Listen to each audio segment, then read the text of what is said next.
நிறைய பேஷண்ட்ஸ் வரும்போது கேட்பாங்க, டாக்டர் என்னோட ஹஸ்பண்ட் ரொம்ப ஒல்லியாக தான் இருக்கிறாங்க, மது இருந்து பழப்பெல்லாம் கிடையாது, சுத்த சைவமாக கூட இருக்கிறாங்க, சுத்த சைவம் தான்.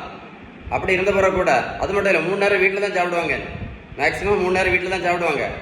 அப்படி இருந்த பிறகு கூட ஃபேட்டி லிவர் ப்ராப்ளம் அவங்களுக்கு ரொம்ப வருஷமாக இருக்குது.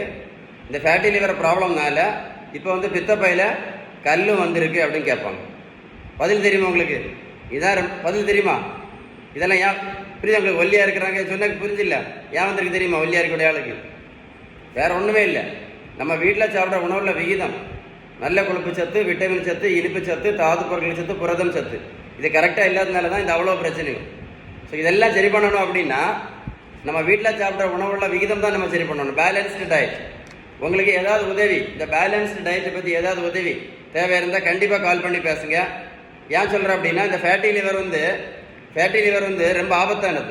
இந்த ஃபேட்டி லிவருக்கு கூட நிறைய பேஷண்ட்ஸ் பார்த்தீங்கன்னா ஒன்று பித்தப்பையில் கல் இருக்கும், இல்லைன்னா என்ன இருக்கும்? Sugar.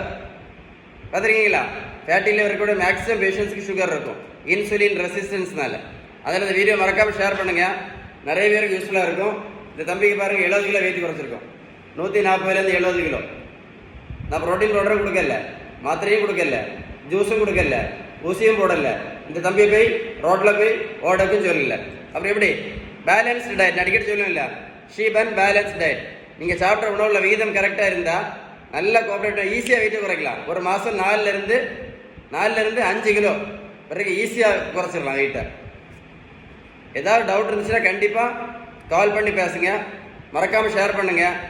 Stay tune with doctor Sheeban.